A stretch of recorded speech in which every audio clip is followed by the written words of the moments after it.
Welcome, welcome. I'm Mike Stone, and you're on Decrypted. In this episode, I'm going to go ahead and debunk some of the myths that have been circulating about Bitcoin and how it's a bad investment, how people are getting screwed investing in it, and it's a bad hedge against inflation. What's the other one?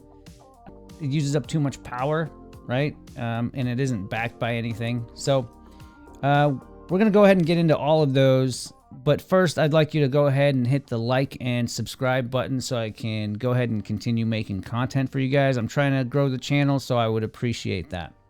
All right.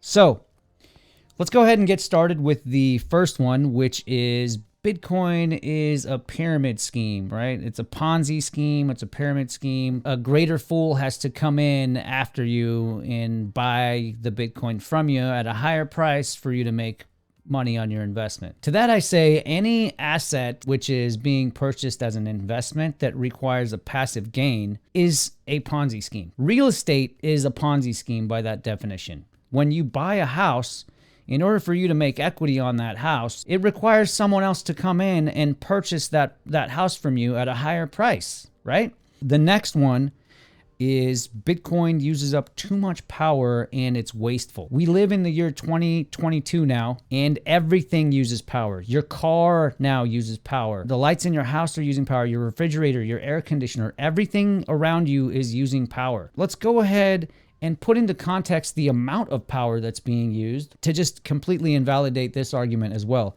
So the entire blockchain on any given day is using about 126 gigawatts, okay, which is 126,000 watts. Now let's go ahead and contrast that with how much power the city of Vegas uses to basically sit there and take your money. This entire city is there to use up 8,000 megawatts per day. That's 8 billion watts per day to sit there and take your money from you. So these people, for some reason, aren't up in arms about Vegas. These people don't have a problem with Bitcoin's power usage. They're actually just upset that the ground is just shifting beneath their feet. The world is changing.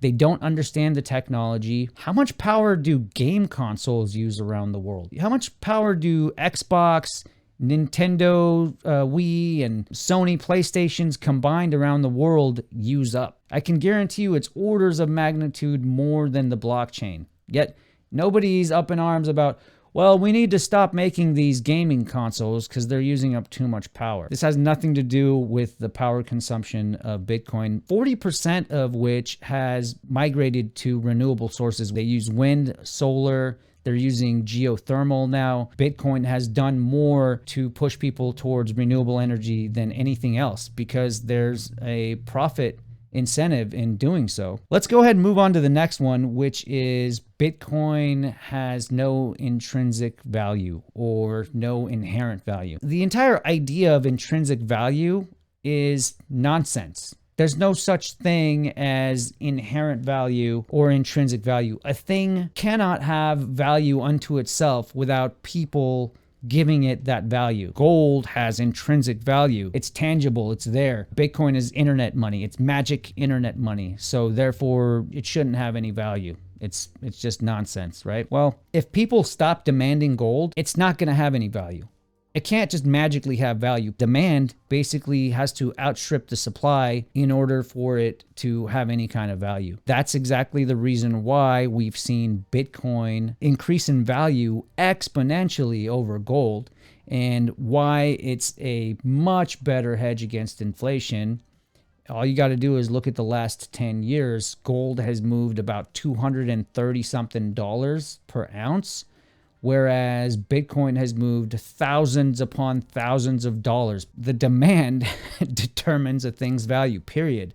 That's the only real determinant, is supply and demand. That's it. If people want something, it has value. If they don't want it, it has no value. So anytime you hear this nonsense about intrinsic value, immediately shut that down and let them know that that concept of intrinsic value is just made up. It's made up. It's not a real thing.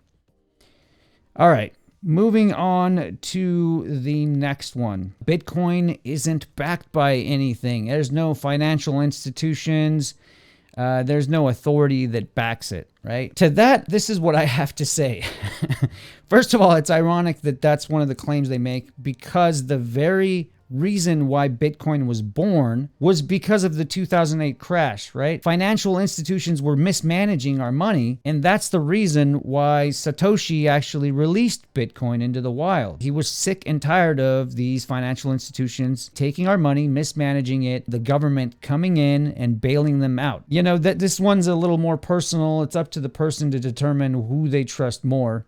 If they think the government and these financial institutions have done a better job at managing currency and fiat, by all means. I don't see it, my friend. History is not working in your favor and towards that argument. So anyway, guys, I just wanted to put this out there because I came across a few people who were basically arguing these points, and I just thought they were absurd. Anyone can go online and do basic searches and look up information on this. All these points are easily invalidated. I'll go ahead and make another video that's going to be a lot more useful. But if you guys got any use out of this, please hit the like and subscribe button.